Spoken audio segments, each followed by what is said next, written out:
Bienvenue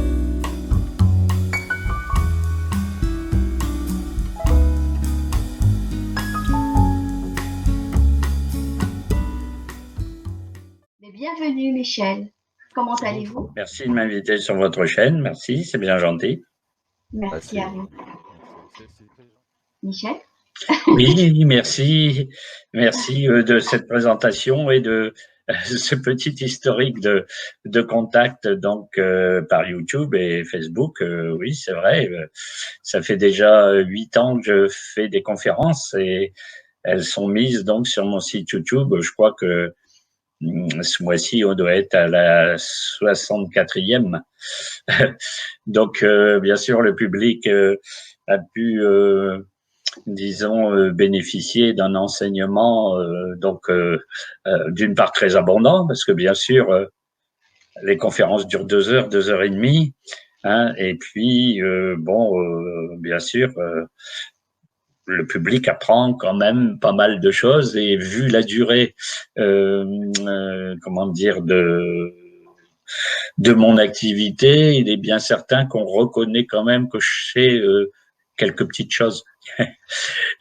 Et donc, merci de m'inviter à parler sur votre chaîne. Donc, bon, on est plus ou moins convenu que je parlerai de l'histoire ésotérique de la France et de la Belgique. Tout à fait. Voilà, pendant peut-être une petite heure, Oui. au moins, je ne sais pas. Hein, je peux abréger ou rallonger selon votre volonté, parce que je suppose qu'il y a une série de questions après et pas mal de choses, donc il faut pas que ce soit trop long. Voilà. Alors bien sûr, c'est une folie de vouloir raconter l'histoire ésotérique de la France et de la Belgique en même temps et en détail. Ça ne tient pas debout. Mais en pensant à ce sujet, d'abord, c'était pour faire plaisir, bien entendu, à une personne de Belgique, en disant, ben voilà. Mais c'est complètement fou parce que justement, vous savez que les Belges, ils ont tendance à ce côté un peu surréaliste. Donc c'était l'occasion de mélanger les deux histoires en même temps. Ouais, et donc bon, c'était pour faire plaisir, bien sûr, à quelqu'un de Belgique de parler d'histoire secrète de la Belgique, vu que j'avais déjà dans les conférences parlé de l'histoire secrète de beaucoup de pays, bien sûr beaucoup plus connus comme l'Italie ou l'Allemagne ou la Russie et autres. Hein.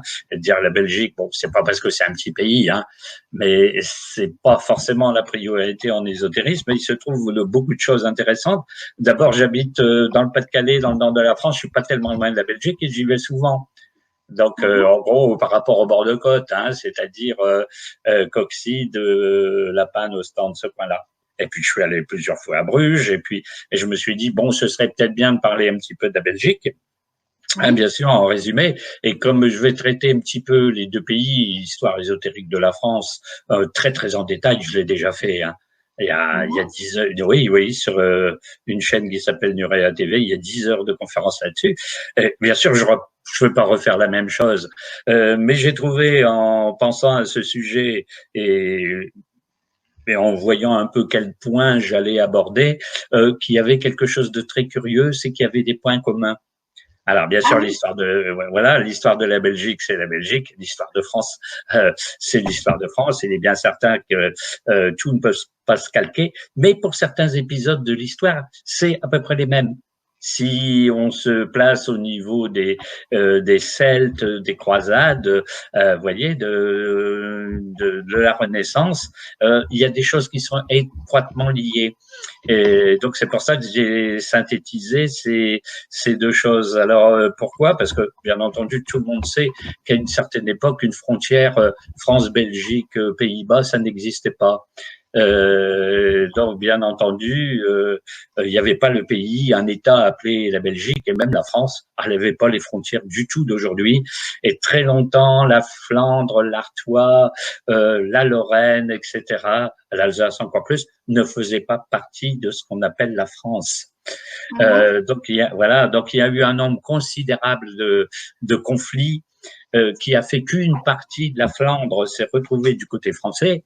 et puis une partie de la Flandre que tout le monde connaît avec, bien entendu, Bruges et Gand, Anvers, sont restés du côté, disons, flamand.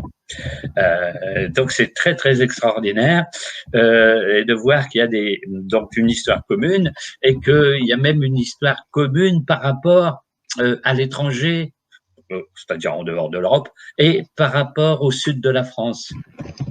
Donc c'est ça un petit peu l'originalité du sujet. Donc bien sûr on ne va pas refaire toute l'histoire parce qu'on peut dire qu'au temps de la préhistoire, eh bien les peuples qui ont construit les fameux mégalithes, c'est-à-dire les dolmens, menhirs, cromlechs, etc., dont on a des exemples dans toute l'Europe, on mettait aussi bien en Bretagne que dans les Ardennes. Il y a beaucoup de mégalithes en Ardennes que dans le nord de la France.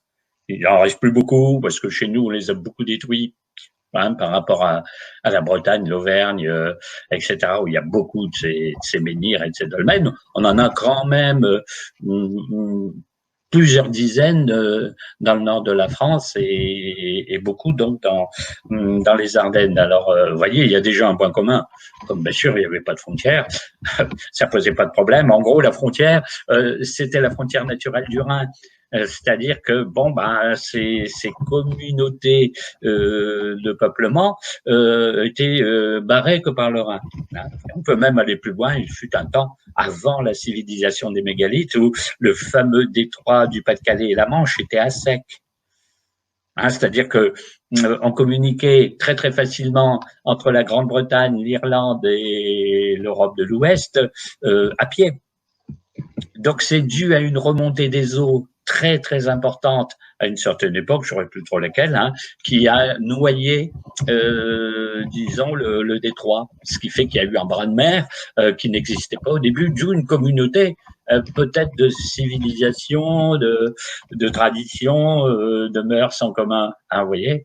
Donc ça c'est très très intéressant parce qu'il y aurait quand même à la base, mais dans des temps d'il y a des milliers d'années, quand même une unité. On suppose que ces personnes qui ont construit ces mégalithes un petit peu partout en Europe et en Méditerranée, c'était la même civilisation. Le plus beau monument entre guillemets, c'est Stonehenge. Voilà. Mais il y avait des cromlechs de ce genre un peu partout, etc., etc. Alors là, on n'est pas tout à fait dans l'histoire. Disons qu'après, alors on ne connaît rien sur la civilisation des mégalithes. On voit les pierres. On ne sait pas du tout qui a bien pu les poser, parce qu'on n'a pas, disons, de traces écrites, on n'a pas la civilisation, parce qu'il faut être très civilisé pour faire ce genre de choses, parce qu'ils ne sont pas posés n'importe où. Ces mégalithes. Donc, il y a une civilisation ancestrale très très importante, mais on n'a rien d'historique sur le sujet. Alors, quand l'histoire commence proprement dite, c'est avec les Celtes.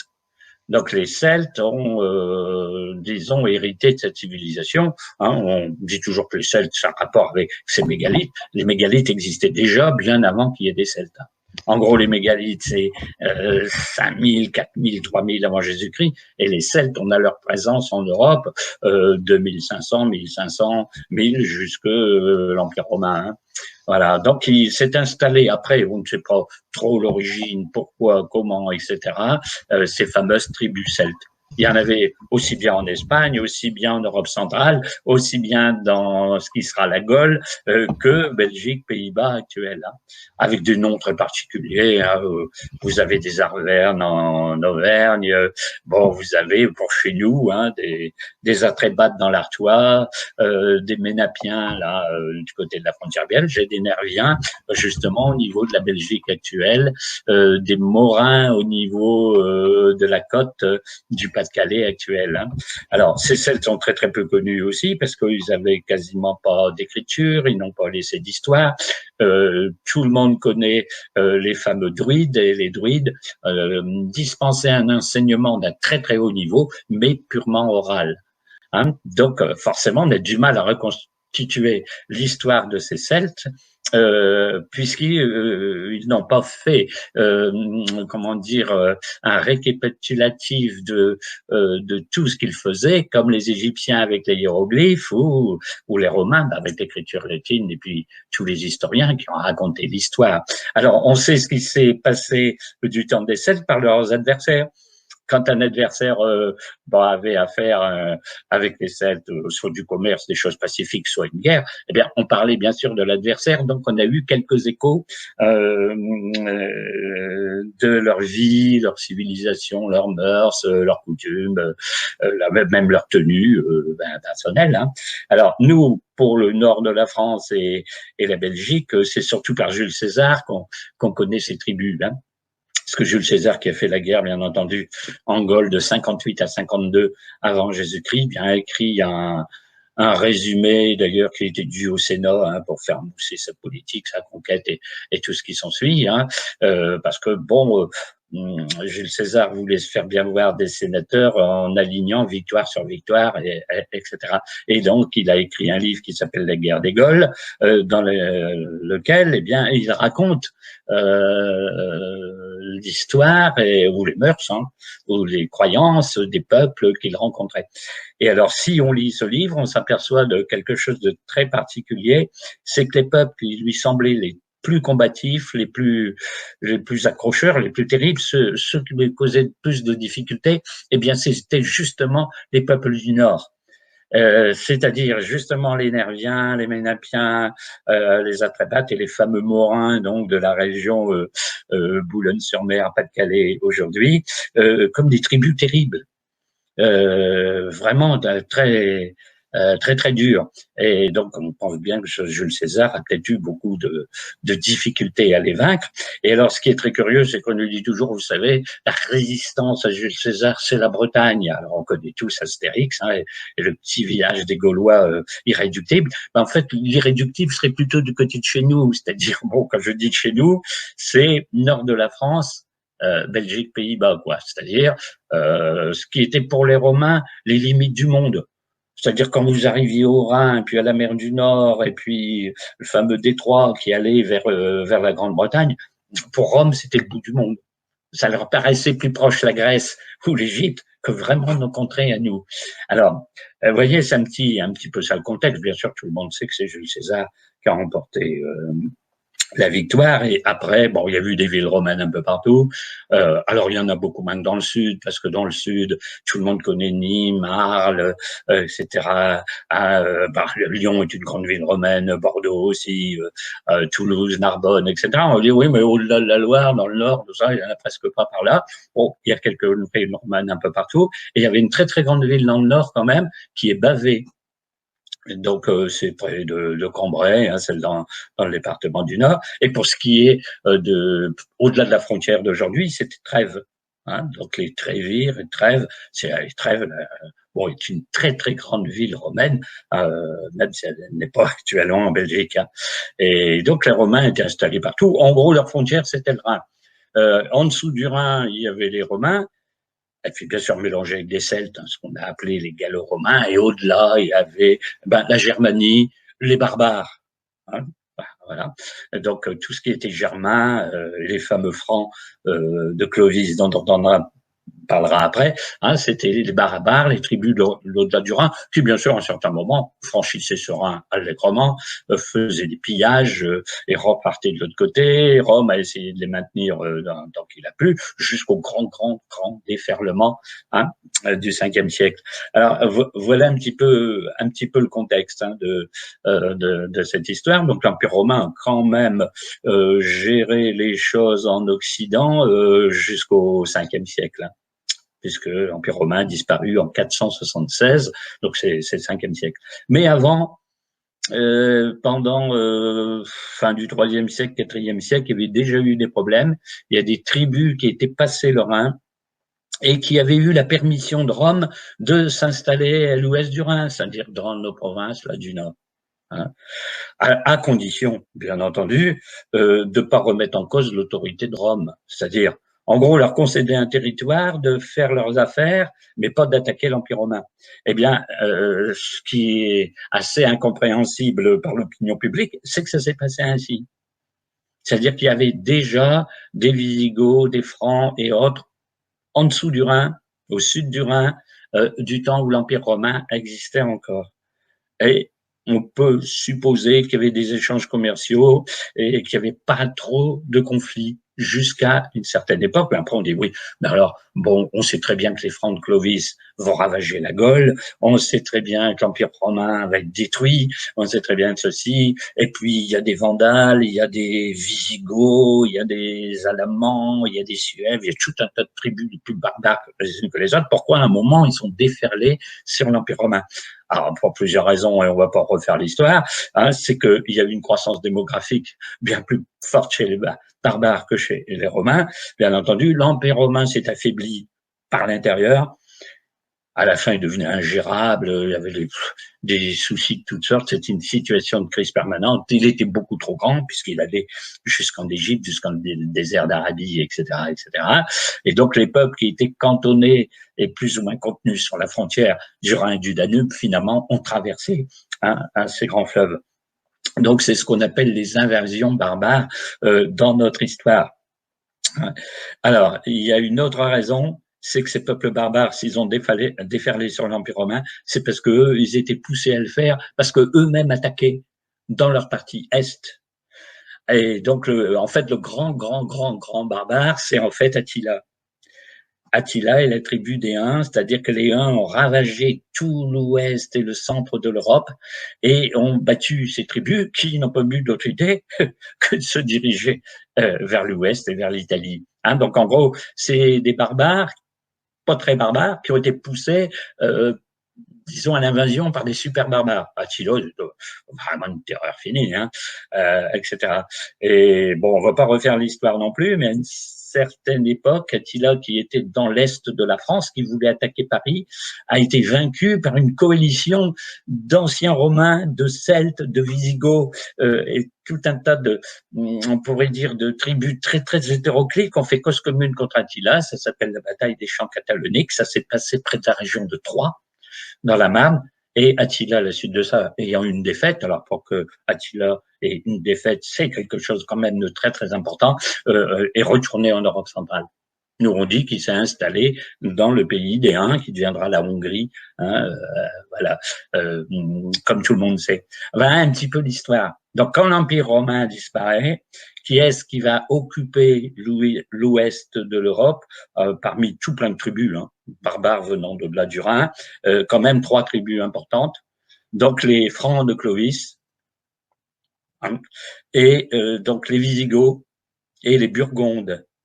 Et ces 3 tribus vont s'installer dans des territoires qui deviendront très importants et qui ont un rapport avec notre histoire, je dirais franco-belge. Parce que les Burgondes vont s'installer quelque part à un territoire qui deviendra la Bourgogne. Donc c'est la région de Dijon, Bonn, etc. Un peu de la vallée du Rhône, vous voyez, quasiment la moitié de la vallée du Rhône. Les Bourgondes étaient installés là. Ça va donner la Burgondie, va donner la Bourgogne. Et ça a un rapport avec la Belgique, puisque la Belgique, à un moment, dépendra des ducs de Bourgogne. La Flandre et l'Artois aussi. Hein. Donc chez moi, à un moment, à Boulogne-sur-Mer, on a dépendu des ducs de Bourgogne. Donc c'est très important. Bien sûr, les Visigoths. Les Visigoths ont descendu dans tout l'ouest de la France, ont occupé l'Aquitaine, le Languedoc et l'Espagne. Ensuite, ils vont être attaqués et repoussés au-delà des Pyrénées par le fameux Clovis et les Francs. Ce fameux Clovis et les Francs, n'hésitant pas à s'attaquer à d'autres Germains qui sont les Burgondes et les Visigoths. Tous ces tribus sont censées être d'origine germanique, c'est-à-dire non celtes. Donc, il y a une conquête des Celtes, c'est la Gaule, bien entendu, des Gallo-Romains, Romains plus Celtes, et ces 3 peuples, avec tout plein d'autres plus petits, vont occuper quand même certains territoires.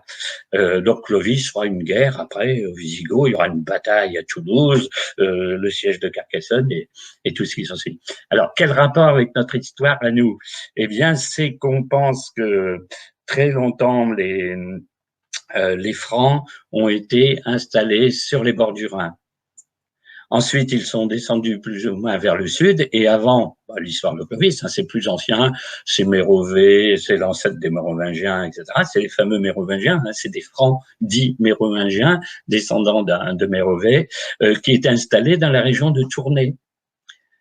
Et donc, c'est pour ça que ça a un lien avec notre histoire. Hein. Et donc, à Tournai, on a retrouvé d'ailleurs une tombe magnifique, qui est la tombe du grand chef Childéric, qui est le père de Clovis. Hein, donc c'était une tombe fastueuse pour un guerrier soi-disant barbare, mais aux objets qu'on a retrouvés, ben c'était pas vraiment ça.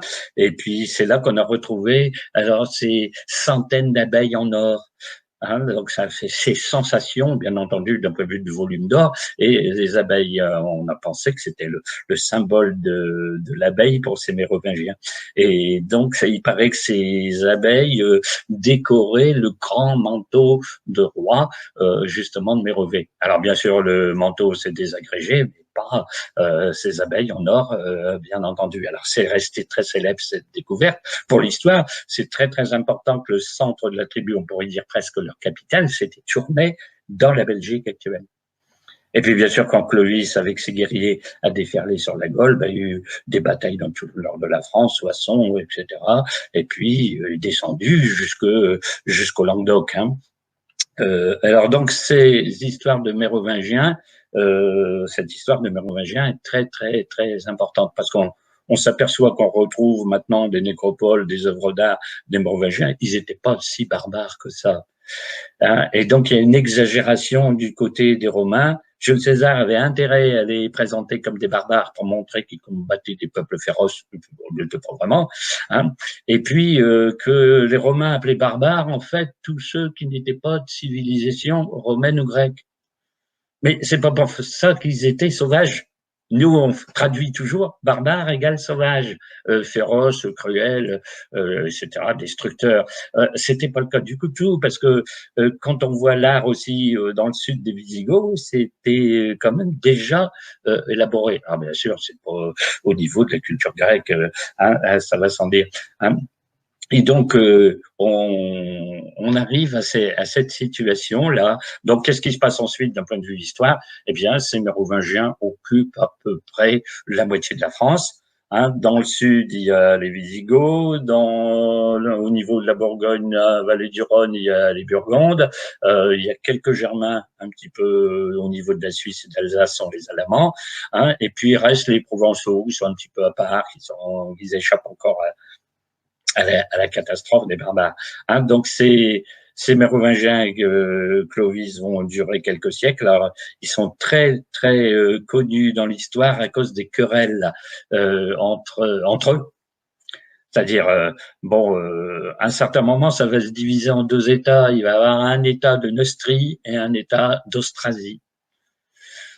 Et alors l'idée de chaque clan, avec chacun un roi, bien sûr des reines, des princes, etc., ça va être toujours d'essayer de refaire l'unité.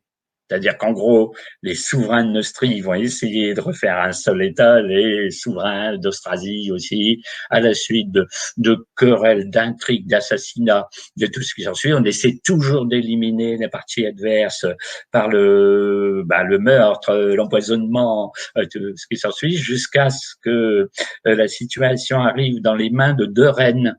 Alors, ces deux reines sont très, très connues. Vous avez la fameuse reine Brunéo d'Austrasie et la fameuse reine Frédégonde de Neustrie. Alors, ces deux chipifini, il faut bien dire, c'est des femmes qui ne reculent devant rien, qui sont beaucoup plus dures que les hommes et qui n'hésitent pas à payer des hommes de main pour assassiner des prétendants au trône de la famille du pays adverse. Quand on parle de pays adverses, c'est quand même tous des Mérovingiens. En gros, c'est des querelles de famille absolument invraisemblables. Hein, donc, ça aboutit une unité tout à la fin, parce qu'il y a quelqu'un qui a fini par réunifier tout le monde. Ces reines ont très mal fini. Alors, surtout la fameuse reine Brunéo. Alors, cette reine Brunéo d'Austrasie, c'est celle qui a fini par être prise par ses ennemis et traînée par un cheval sur les chaussées des États mérovingiens de l'époque, hein, attaché par sa chevelure, par un poignet et par une cheville à la queue d'un cheval et traîné sur les routes jusqu'à temps qu'elle soit réduite en bouillie, bien entendu. Donc, elle a fini très, très mal sa vie, d'une façon très cruelle, bien entendu. Mais c'était une reine qui avait déjà 80 ans et qui, avant, menait un combat absolument farouche. Alors, cette histoire est très connue chez nous, parce que si vous promenez dans le nord de la France, en Belgique, un peu partout, vous avez les fameuses chaussées Brunehaut, ou Brunehaut, ou autre. Donc, c'est théoriquement et symboliquement les routes sur lesquelles elle aurait été traînée. Sauf qu'on s'est aperçu en faisant des études que ces Brunehaut recouvraient beaucoup de routes romaines. C'est-à-dire qu'en gros, la reine Brunehaut n'aurait pas construit, bien qu'elle aimait beaucoup construire des monastères, des petites chapelles, des tout un tas de trucs. Hein. Voilà, en fait, entretenait les routes. Comme elle a fait beaucoup d'entretien du réseau routier, on l'appelait chaussée Brunehaut. Mais en fait, en plus, les Romains n'étaient pas responsables des routes non plus. C'est-à-dire que eux reprenaient des pistes celtes. C'est-à-dire que les Celtes avaient déjà quadrillé quasiment toute l'Europe de chemins, pas avec les grandes dalles empire romaine, etc., des systèmes d'évacuation d'eau sur le côté, hein, mais bien tassés et en terre et bien entretenus. On pouvait circuler avec des chariots dessus. Et on dit même, alors c'est extraordinaire, c'est là qu'on retrouve la civilisation des mégalithes, c'est que ces chemins celtes suivaient des pistes déjà qui existaient à la préhistoire. Alors, il paraît, hein, pour ceux qui se passionnent par l'ésotérisme, que ça suivait les courants telluriques. Qu'en gros, les marcheurs à pieds nus de l'époque, captant les courants telluriques, eh bien, balisaient les chemins. Hein. Alors, il y a des curiosités extraordinaires. Je vous parlais tout à l'heure de Boulogne et de dire que ça m'a intéressé cette histoire-là parce que Boulogne est concernée quelque peu par l'histoire de la Belgique. Vous allez voir un peu pourquoi. Il y avait une très très grande route de ce genre, soit chaussée Brunehaut, soit route romaine, soit piste plus ancienne, qui allait de Boulogne à Cologne. Et alors qui a la particularité, quand on la voit sur une carte, d'être quasiment rectiligne. Alors, elle ne va pas en ligne droite entre les deux villes, hein, c'est pas une belle diagonale. Mais en gros, d'un point à l'autre, par exemple, jusque Reims, et puis après, ça remonte dans la partie est de la France, et puis ça passe Trèves, et puis ça va jusqu'au Cologne. C'est des gigantesques lignes droites. Donc, quel problème ça pose? Vous allez dire, c'est bien beau, ils sont très bons, au lieu de faire plein de chemins sinueux, etc., eh bien, ils font des très belles lignes droites. Eh bien, c'est comment on les fait au niveau du sol. Hein, c'est-à-dire que vous avancez sur le chemin, vous faites 1 kilomètre de route, 3 kilomètres de route, 5 kilomètres de route, qu'elles soient empirées ou pas, c'est pas grave. Et quand vous les voyez par-dessus, c'est-à-dire quand vous les tracez sur une carte, ou si par hasard aujourd'hui en montgolfière, vous voyez la route par en dessous, elle est rectiligne. Donc on est bien obligé de se poser une question, comment on pouvait faire pour la tracer? Et on s'aperçoit qu'il y a que quelques degrés, disons, d'angle d'écart par rapport à une droite absolue. Donc, en clair, on pourrait dire, soit ils avaient des instruments de mesure très particuliers pour pas se tromper dans le tracé, soit le contrôle est fait par-dessus. Donc, on pose la question de savoir comment on peut faire pour tracer une route en contrôlant les travaux par-dessus. On rentre dans des considérations absolument extraordinaires en ésotérisme, bien entendu. En gros, techniquement, c'est pas tellement faisable. Bon, donc vous voyez, hein, vous avez ce genre de choses. Alors, ces Mérovingiens donc sont très célèbres, bien sûr, par Clovis et Mérovée, qui sont au début de la dynastie. Hein. Mérovée, Childéric, Clovis, sont très célèbres par ces querelles intestines invraisemblables entre deux clans d'Austrasie et de Neustrie, et sont très célèbres aussi par, disons, des secrets qu'on dit au sujet de leur nature. Alors, d'où viendraient-ils? Alors, beaucoup de thèses sont passées. Ce seraient des anciens Troyens échappés à l'incendie de la ville de Troie. Ce seraient des peuplades du Caucase. Ce seraient des peuplades d'Asie centrale qui, par migration, peut-être à la suite de famines, de difficultés de toutes sortes, ou pressés par d'autres tribus, eh bien, ce serait retrouvés sur le Rhin. Hein. Alors, autre particularité, particularité, on appelait ces Mérovingiens la race chevelue. Alors d'abord parce qu'ils avaient des très très longs cheveux, on avait la chevelure longue, si vous voulez, mais aussi ils auraient eu le long de la colonne vertébrale une lignée de poils le long de la colonne vertébrale, donc en gros du coccyx jusque dans la nuque, une colonne de poils roux. Donc, il y a quelque chose de très particulier quant à la couleur rouge, bien entendu, qui revient très très souvent dans l'histoire, et disons symbolique de la chevelure. Dans les peuples anciens, la chevelure est un signe de puissance. Donc, on pense à Samson, le grand Samson de la Bible qui flanquait des raclées nuit aux Philistins, et un jour qu'il a été séduit par Dalila, eh bien Dalila a voulu réduire sa puissance, justement en lui coupant les cheveux. Et quand les Philistins sont venus, ils étaient privés de toute capacité de combat. Donc ils s'en sont emparés, ils l'ont enchaîné, ils l'ont ligoté à une colonne d'un temple, et puis voilà, ils l'humiliaient, l'injuriaient, etc. Sauf que pendant des semaines et des semaines, bien sa chevelure a repoussé. Et quand sa chevelure est redevenue très abondante, il a tiré sur les chaînes, dégagé la colonne et fait tomber tout le temple sur les Philistins. Et donc on se dit, tiens, il y a quand même quelque chose en rapport avec la chevelure et le pouvoir. Donc c'est les Mérovingiens qui avaient une grande puissance, qui faisait beaucoup de conquêtes, qui était plus fort que les autres tribus, a quand même quelque chose de ce genre, au point où c'était humiliant pour un Mérovingien d'être rasé. Donc, quand dans ces fameuses querelles de clans familiaux, on prenait quelqu'un du clan adverse, l'humiliation, c'était de le raser. Le gars, il était humilié comme c'est plus possible et sentait que c'était plus la peine qu'il agisse en quelque façon que ce soit. Il avait perdu le pouvoir. Donc, c'est arrivé, je ne sais plus quel célèbre de ces princes, rois, etc.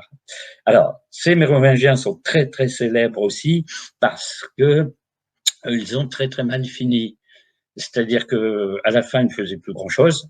C'était plutôt ce qu'on appelle le maire du palais, c'est-à-dire l'équivalent d'un premier ministre, d'un gouverneur qui gouvernait à leur place. Et c'est là qu'on leur a donné le titre de roi fainéant, les fameux rois fainéants de l'histoire, qui passait son temps en banquet, en circulation pour visiter ce domaine en carrosse, etc., mais qui gouvernait plus vraiment. C'était disons, les maires du palais. Et à force d'intrigues, etc., ces maires du palais ont essayé d'éliminer ces fameux Mérovingiens.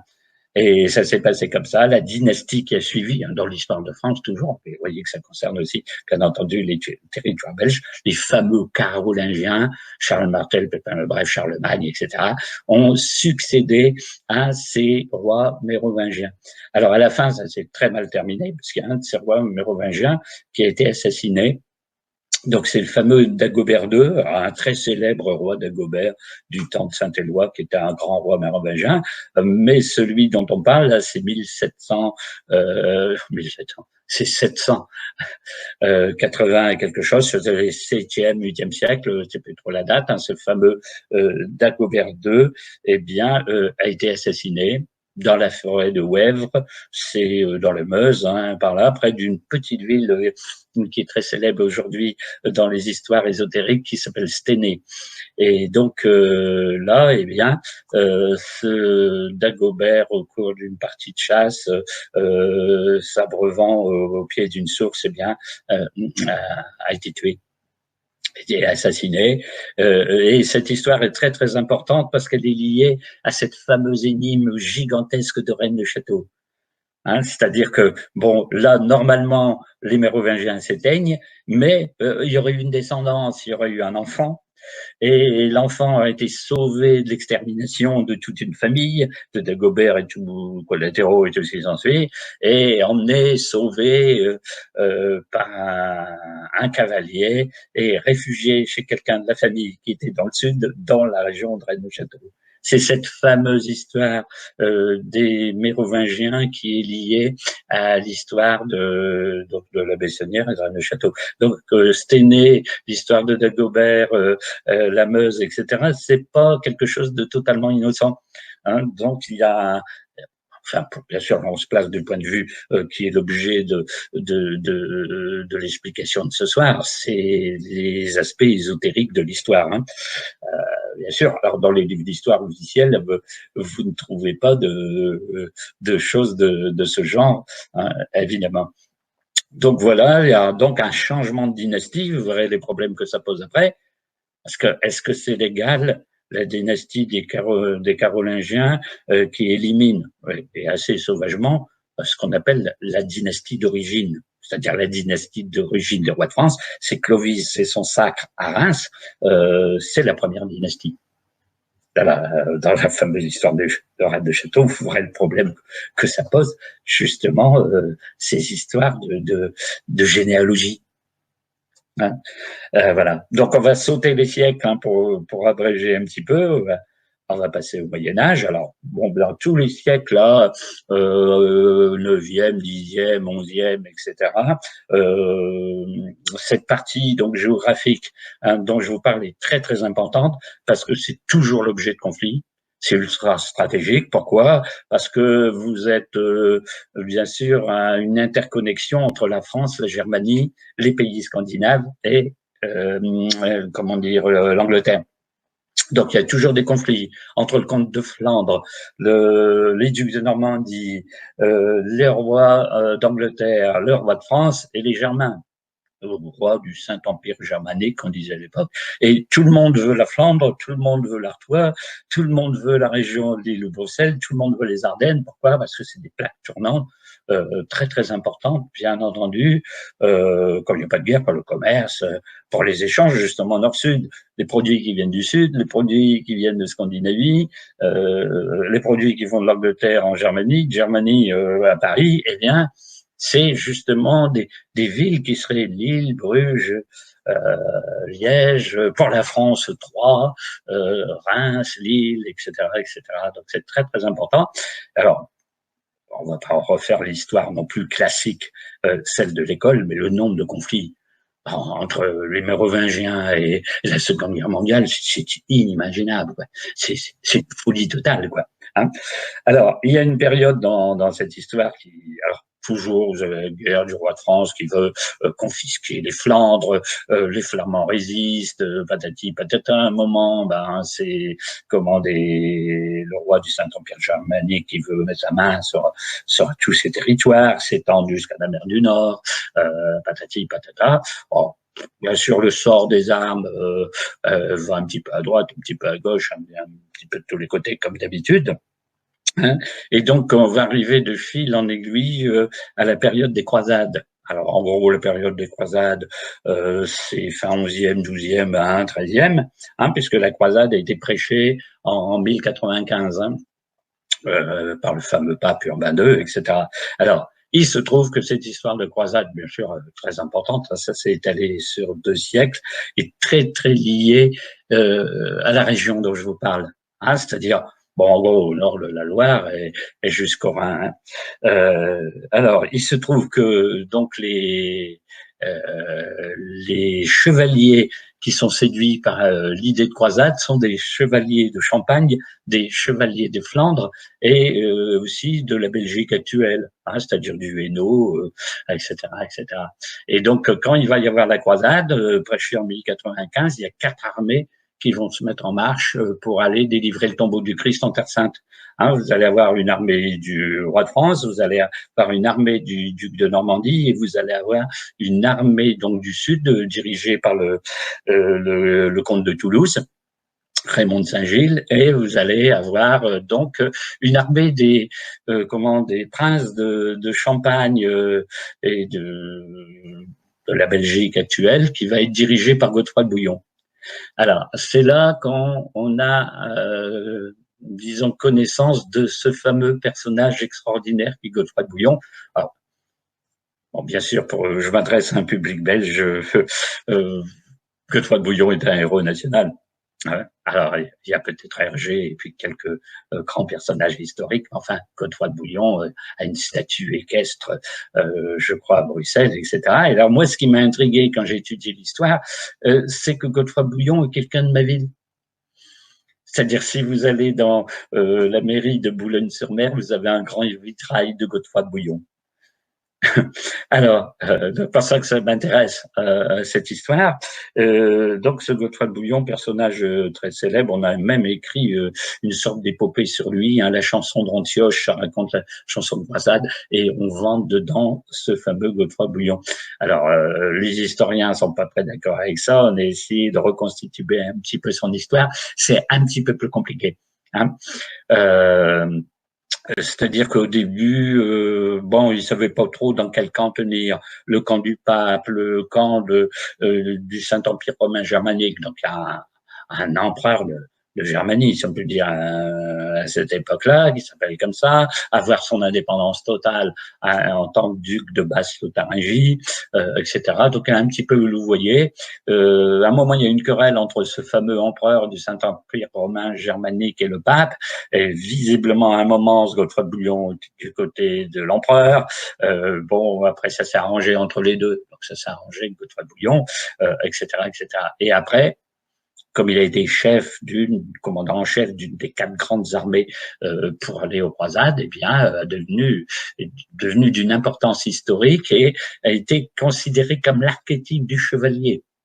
C'est-à-dire il y a des archétypes du chevalier comme Lancelot du Lac, le roi Arthur, mais qui eux sont plus de la légende, tandis que Godefroy Bouillon est un vrai personnage historique qui a réellement existé et on a son histoire très enjolivée qu'on a fait presque un symbole européen du vrai chevalier. Hein.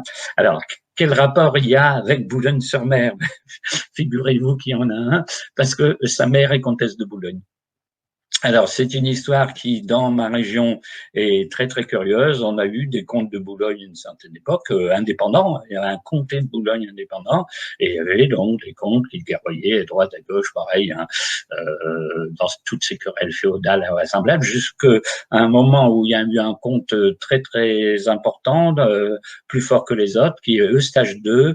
Eustache II à Sgrenons, c'est-à-dire Eustache II au grand des belles moustaches, hein, parce qu'il y avait une très, très grande et forte moustache, il était très célèbre pour ça.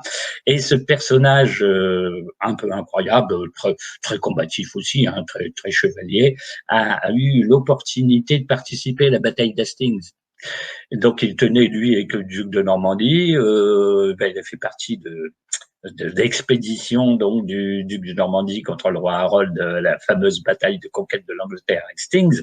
Et à un moment où les Normands battaient en retraite, commençaient à se débander, etc., parce qu'ils croyaient que Guillaume de Normandie était mort. C'est Eustache de Boulogne qui l'a vu soudain, peut-être ayant perdu, comment dire, ce qui pouvait le représenter hein, comme chef, l'a montré de l'index. Pour dire en gros, votre chef est là, rien n'est perdu, il est toujours vivant, regroupez-vous. Les Normands se sont regroupés et ont gagné finalement cette bataille d'Hastings. Alors forcément, cet Eustache est devenu une célébrité, il a eu des fiefs en Angleterre, Guillaume de Normandie l'a récompensé et tout ce qui s'ensuit. Et puis après, il a voyagé à droite, à gauche, participé à d'autres batailles. Un jour, on ne sait pas trop à la suite de quelle chose, il s'est trouvé à faire partie de la garde du pape. Le pape était venu à un concile, je sais pas où, et ce fameux Eustache s'est proposé de le raccompagner jusqu'à Rome. Donc, après avoir été bien avec Guillaume de Normandie, devenu roi d'Angleterre, et bien avec le pape, etc., il est remonté. Et en remontant, bien sûr, géographiquement, il est repassé par la Lorraine. Et là, la Lorraine, le roi qui l'accueille, il lui présente sa fille, et sa fille, c'est Ide de Lorraine, qu'il va épouser, qui va ramener à Boulogne, donc elle devient comtesse de Boulogne. Or, dans les légendes locales, ici, c'est une véritable sainte. Hein. C'est l'une des rares comtesses qui soit canonisée. Hein. Donc, elle a fait plein de fondations pieuses, des monastères, fait des dons invraisemblables à des religieux, des hospices, etc. Enfin, en gros, c'était une sainte femme. Son mari continuant à guerroyer à droite à gauche. Et ce couple, Eustache II et Ide de Lorraine, ont eu 3 enfants. Un qui sera Eustache, ce sera un Eustache III qui va hériter du comté. Et Godefroy de Bouillon et un Baudouin, donc un 3e enfant. Donc Godefroy de Bouillon est le 2e. des enfants. Alors, on ne sait pas trop où il est né. Hein. C'est-à-dire, on ne sait pas trop si le couple était à Boulogne, était en Lorraine, était en déplacement, on ne sait pas où, quand il y a eu la naissance. Bien sûr, du côté belge, on dit qu'il est né en Belgique. Mais on n'a vraiment pas de preuves écrites. Hein. Alors, ce Godefroy de Bouillon avait été élevé comme tout chevalier d'une cour de ce genre, bien sûr, à l'époque, et comme il est bien sûr par sa mère et ses ancêtres eh bien de Lorraine, un Godefroy le Barbu, un Godefroy le Bossu, tout ça, ce sont les ducs de Lotharingie, hein, c'est-à-dire de ce qui correspond à une partie de cet ancien royaume qu'on appelait de Lotharingie et qui a été divisé en deux après. C'est-à-dire, il y a eu une haute Lotharingie qui allait de la Lorraine jusqu'en Méditerranée, une basse Lotharingie qui allait de Lorraine jusqu'à la mer du Nord, c'est-à-dire jusqu'aux Bouches de l'Escaut. Hein. Et donc, bon, ça s'est divisé en deux pour X raison d'affaiblir un petit peu ce royaume. Et Godefroy de Bouillon était, disons, d'une partie. Hein, d'une partie. Il était, comme par hasard, par la même occasion, comte de Stenay, la ville dont je vous parlais tout à l'heure, et d'autres fiefs qu'il y avait un petit peu partout dans la région du Hainaut, etc. Alors, cette histoire, donc il a vérité historique, hein, tout ça c'est de la vérité historique, et liée à quelque chose de légendaire, qui est la légende du chevalier au cygne. Donc au Moyen-Âge, il y avait une belle légende du chevalier au cygne qui couvrait le Hainaut, la Rhénanie, les vallées de Moselle, etc. Hein, qui est arrivé dans la province du Brabant pour délivrer une jeune femme de tout un tas de problèmes qu'elle avait, eh bien, un chevalier dans une barque tiré par un cygne, qui bien sûr est aussi l'archétype du héros, du chevalier défenseur de la femme et de l'orphelin, etc. Mais dans la légende, on raconte que pour épouser cette jeune femme princesse du Brabant, il ne fallait absolument pas qu'elle demande son origine, il ne fallait absolument pas poser des questions sur sa vie et pourquoi il avait une barque tirée par un cygne, bon, etc. Toujours est-il que ce chevalier aussi est devenu plus ou moins son mari, mais que je vous passe l'histoire, hein, c'est très compliqué dans le détail, que bien sûr la belle-mère, etc., a intrigué pour que cette fille doute des capacités de ce mari, parce que ce chevalier était bien étrange, on ne savait pas d'où il venait, qu'est-ce qu'il faisait, quelle était son intention, c'était peut-être un diable déguisé en chevalier, etc., qu'elle devait poser des questions sur son origine. Bien sûr, la fille, un peu traquée, finit par poser des questions, et là, elle lui dit que le contrat est en frein et que donc il est obligé de repartir. Bon, etc., etc. Dans la suite de l'histoire, on comprend qu'à la suite d'un acte de sorcellerie, eh bien c'est un garçon qui a été transformé en cygne, qui conduisait la barque. Mais en fait, c'est le frère du chevalier aussi, etc. Je vous en passe. Quel rapport avec Godefroy de Bouillon? C'est que un de ses ancêtres, un Godefroy de cette famille de Lorraine, était considéré comme le chevalier au cygne, c'est-à-dire le chevalier de la légende a été appliqué comme un personnage historique vraiment réel. Et que donc, bien, Godefroy de Bouillon serait descendant, bien sûr, du chevalier au cygne. Alors, quand on a cette histoire-là au Moyen-Âge, où on est très croyant, très superstitieux, très dans le fantastique, comme vous savez, eh bien, on croit qu'on a des ancêtres surnaturels. Alors, tellement surnaturel que cette fameuse histoire du chevalier au cygne sera l'histoire de Lohengrin dans les légendes germaniques et mis en musique par Wagner. Donc, les fameuses histoires de Lohengrin, c'est cette histoire-là. Hein. Alors, voilà un peu, on en est là. Vous voyez le contexte, je dirais, magico, historico, fantastique qu'il peut y avoir. Mais il y a un rapport, parce que dans le blason de la ville de Boulogne, justement, le blason, c'est un cygne. Hein. Donc, on se demande, on dit, dans l'histoire, on dit, mais pourquoi vous avez un cygne dans le blason de Boulogne? Oh, ben, c'est parce qu'il y avait plein de cygnes dans l'estuaire de la rivière. Quand vous pensez au nombre de cygnes qu'il peut y avoir sur des lacs et dans des estuaires de rivières, tout le monde n'a pas le cygne dans son blason. Mais si c'est lié à cette histoire de Godefroy de Bouillon, qui était comte de Boulogne, il est bien certain que ça a un sens. Hein. Et ce qui fait que, en fait, Stenay, la Lorraine, Godefroy de Bouillon, la comtesse de Boulogne, etc., et la ville de Boulogne sont liés. Hein. Alors, bien sûr, après, je veux dire, l'histoire continue. Godefroy de Bouillon s'en va aux croisades. Et alors là, contre toute attente, parce qu'on ne sait pas au début quand ces croisés partent, qu'ils vont réussir. Hein. C'est périlleux.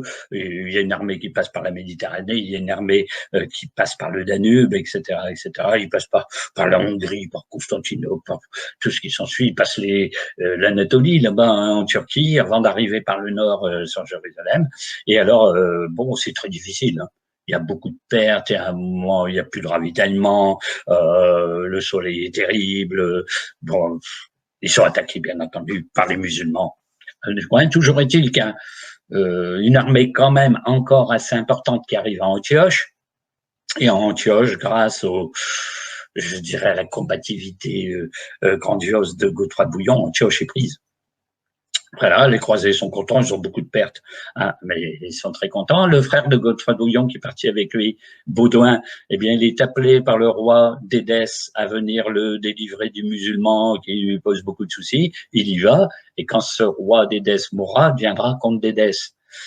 Donc, cette fameuse comtesse Hide de Boulogne peut être contente, elle a 3 fils, les 3 fils vont se couvrir de gloire. Et les 3 fils partent aux croisades. Hein. Donc, Eustache va revenir au bout de quelque temps, quand Jérusalem sera prise, on viendra. Godefroy de Bouillon et Baudouin vont rester. Ils sont promis à un avenir absolument hallucinant. Hein, parce que la suite de ça, Godefroy de Bouillon va prendre Jérusalem. Donc, bien sûr, les croisés passent de Antioche à Jérusalem, la ville est immense, imposante, des remparts gigantesques, etc. Mais ils sont tous à genoux parce qu'ils sont devant la ville du Seigneur, etc. Il faut absolument la prendre, elle est aux mains hein, des Turcs musulmans, bien entendu, et après des sièges de mois et de mois, un siège de plusieurs mois terrible, eh bien, l'un des premiers à monter sur la muraille, c'est Godefroy de Bouillon, avec son étendard à la main, là, les guerriers francs, enfin, les guerriers occidentaux, les croisés, s'engouffrent dans Jérusalem, et bien sûr, prennent Jérusalem. Bon. Et alors là, il se passe un coup de théâtre que sans doute tout le monde connaît, c'est qu'on se dit, ben, comment on va gérer le terrain? Les musulmans vont contre-attaquer, ils vont ramener des armées d'Égypte, de Bagdad, et tout ça. En gros, il faut un chef, mais là, ils n'ont pas de chef. C'est-à-dire que le chef potentiel, c'est le légat du pape. Donc, le légat du pape, c'est Adhémar, il est censé représenter tous les croisés, bien sûr, à Jérusalem, sauf que lui, il meurt pendant le siège d'Antioche. Et alors, là-bas, ben, les croisés, ils disent, ben, qui est-ce qu'on va avoir comme chef? On dit, on n'a qu'à élire l'un d'entre nous, eh ben, roi. Alors voilà, alors il y a beaucoup d'éliminés. Hein. Alors, ils disent, bon, ils sont pas très forts, ils ont pas été brillants dans la bataille comme Godefroy de Bouillon. Il en reste 2 en compétition. En gros, ce fameux comte de Toulouse, Raymond de Saint-Gilles, et Godefroy de Bouillon. Et à la suite d'une sorte de vote, d'une sorte d'élection, c'est Godefroy de Bouillon qui est désigné roi de Jérusalem. Et alors on pourrait dire, ben voilà, on a quelqu'un qui est donc, vous voyez, pour la Belgique, Godefroy de Bouillon, et pour ma ville, Boulogne-sur-Mer, quelqu'un qui devient roi de Jérusalem. Imaginez la chrétienté, ce que ça peut être d'être roi de Jérusalem quand on voit l'importance de la ville pour le christianisme. Hein. Et alors là, il se passe un coup de théâtre hallucinant. Godefroy de Bouillon refuse la couronne. Alors, en disant, je ne peux pas prendre la couronne à un endroit où le Christ a eu une couronne d'épines. Et donc, je ne serai que l'avoué du Saint-Sépulcre. Donc, il va refuser la couronne tout en faisant les fonctions, hein, comme s'il était roi, avoué du Saint-Sépulcre. Bien sûr, le Saint-Sépulcre, c'est l'endroit où on aurait déposé le corps du Christ après la descente de croix. Eh bien, avoué du Saint-Sépulcre veut dire gestionnaire laïque de biens religieux. En gros, je vais administrer le territoire au nom du pape et au nom du christianisme. Alors, ça a été très bien vu. Ça a été une sorte de panache absolument extraordinaire de faire ça, bien entendu. Et après, quand Godefroy de Bouillon va mourir, malheureusement, il va mourir l'année suivante. C'est-à-dire que ça, cette prise de Jérusalem, c'est 1099, il meurt en 1100. D'ailleurs, on suppose empoisonné. Il a été invité par un sultan qui voulait lui offrir à manger. Il voulait pas, il se méfiait de quelque chose. Il a quand même donné un fruit local. Il l'a mangé et le lendemain, il était malade et en quelques mois, il a disparu. Bon. Et donc, à la suite, bien entendu, perte irréparable. Tout le monde est très éprouvé. Qui est-ce qu'on pense, à qui on pense pour lui succéder? Eh bien, son frère Baudouin. Ce qui fait que un autre fils de cette fameuse Hide de Boulogne devient le roi de Jérusalem. Et alors, ce roi de Jérusalem, lui, il accepte sans problème la couronne. Bon. Donc, on a quand même des personnes de chez nous qui sont, vous voyez, des personnages historiques de grande ampleur. Alors, ce roi Baudouin sera quand même moins glorieux que Godefroy de Bouillon. Il sera moins chevalier, si vous voulez, parce qu'il va jouer un peu à l'empereur oriental. Il va avoir des décorums un peu comme on avait en Perse, etc. Des tapis, des gardes, un trône fastueux. Enfin, il va se mettre à la couleur locale, alors que Godefroy de Bouillon n'aurait jamais pensé à ça. Alors, se greffe là-dessus des choses ésotériques absolument incroyables, qui est l'histoire du 500. Alors, voilà, curieusement, il y a, comment dire, une basilique du 500 à Ypres et il y a une chapelle du 500 à Boulogne. Alors, c'est pour le vrai sang du Christ de la Seine, hein, ce qu'on appelle le Saint Graal. Bon, Godefroy de Bouillon aurait trouvé un tissu qui aurait servi à essuyer le sang du Christ et qui aurait été mis dans une relique. Et ce tissu ayant essuyé le sang du Christ, et bien sûr, c'est le 500. Et donc, il aura envoyé cette relique à sa mère de Bologne. Donc, lui, il va jamais revenir, bien sûr, en Occident, puisqu'il va mourir là-bas. Il sera d'ailleurs déposé dans le Saint-Sépulcre. Donc, le Saint-Sépulcre, il a hébergé le corps du Christ entre sa mort et sa résurrection. Godefroy de Bouillon sera mis dedans. Hein. Voilà, et Baudouin non plus. En fait, il y a que Eustache III qui va revenir. Donc, cette Saint-Tite est vraiment mère de 3 personnages absolument incroyables. Et donc, à Boulogne, il y a un petit monument qui s'appelle Chapelle du 500 qui vient de là. Quant au fameux 500 de Belgique, donc à Ypres, c'est une autre histoire. C'est un autre croisé qui aurait trouvé dans un caveau, disons, un vase avec le 500 sur l'arrière le sang du Christ. Alors, ça n'a rien à voir avec l'histoire du Saint Graal de Joseph d'Arimathie qui recueille le sang du Christ au pied de la croix. Hein.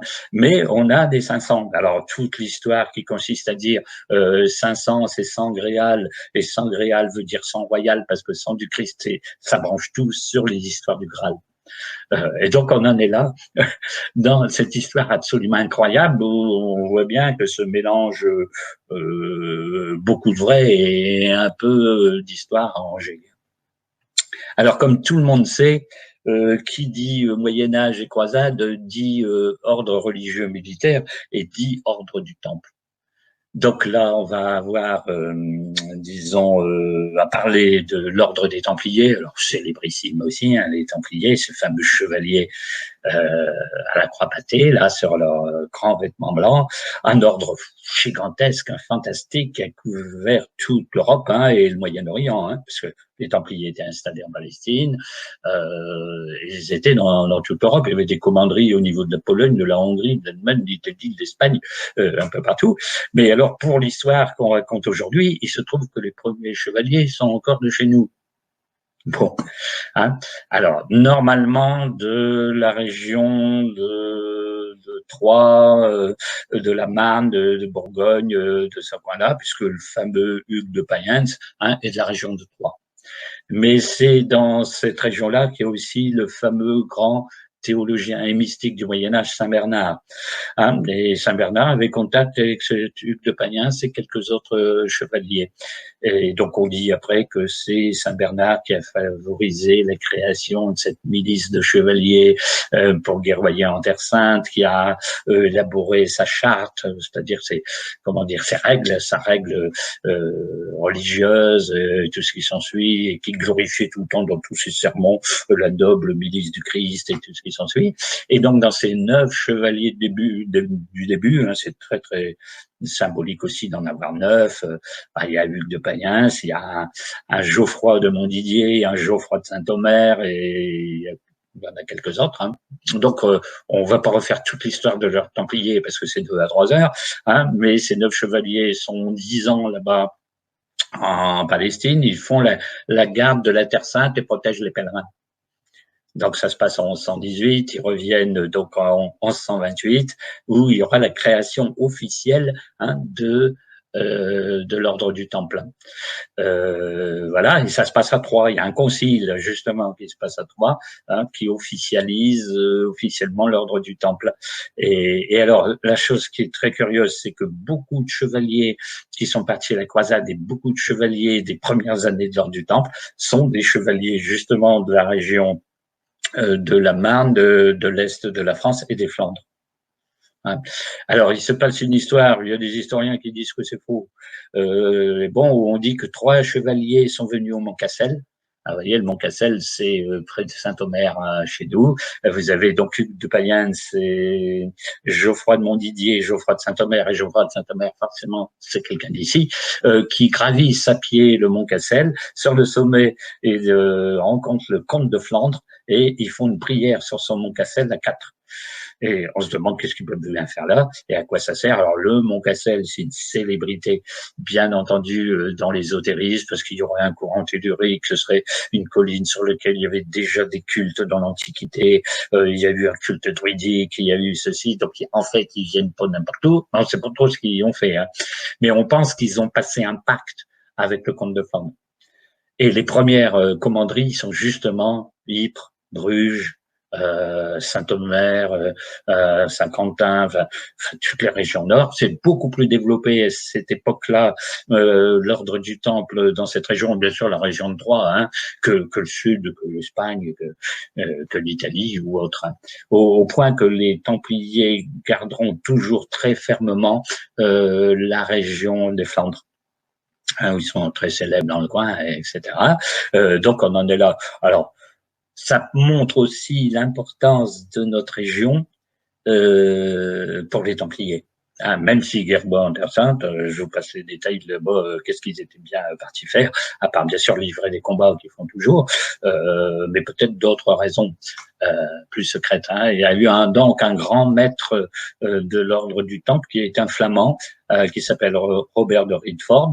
C'est l'un des rares flamands qui était officiellement grand maître de l'ordre du Temple. Hein. Il y avait beaucoup de flamands, mais au niveau des grands maîtres, un seul, qui a un peu défrayé la chronique. Alors, c'était un brave guerrier aussi, etc., d'une bravoure inouïe, parce qu'une fois, avec 130 chevaliers, il n'a pas hésité à charger 7000 musulmans. Alors, le chiffre est peut-être un peu exagéré, mais enfin, bon, on se demande pourquoi il a livré cette bataille.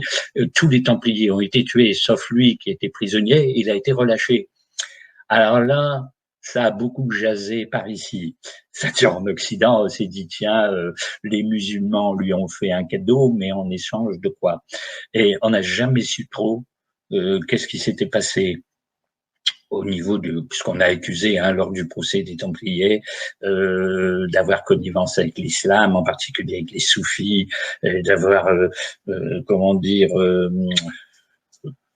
appris des doctrines occultes de l'islam, etc., etc. Donc là, on est en plein ésotérisme et tout ce qui s'ensuit. Hein. Et bon, là, on peut pas raconter ça aujourd'hui parce qu'on n'est plus dans l'histoire de la Belgique. Mais pour revenir à notre Belgique, c'est qu'à un moment, ce fameux Philippe le Bel, le roi de France, qui a qu'une seule idée, c'est bien sûr d'annexer le comté de Flandre, bien sûr, s'attaque à la Flandre. Et alors, comme il sait que les Templiers sont très implantés, il demande que les Templiers interviennent pour que, les Flamands se rendent même sans bataille. En gros, l'annexion serait une négociation. Et alors, curieusement, les Templiers ne veulent pas. On ne sait pas trop quel intérêt ils ont à garder, mais ils ne veulent pas, puis ils ne veulent pas se mouiller.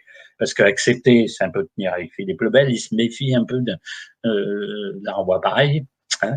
Et alors, Philippe le Bel est complètement réduit à attaquer la Flandre par les armes et va livrer une bataille dans la région de Courtrai. Voilà. Alors, il est à peu près sûr de gagner, tellement il y a une armée importante. Et de l'autre côté, il y a des chevaliers flamands. Et puis, il y a ce qu'on appelle les milices urbaines. Les milices urbaines, c'est des sortes de troupes, formées, gérées par les communes. Donc, on envoie tout un tas de fantassins livrer la bataille. La bataille a lieu à Courtrai, et contre toute attente, c'est des milices flamandes qui gagnent. Donc, l'armée de Philippe le Bel est décimée.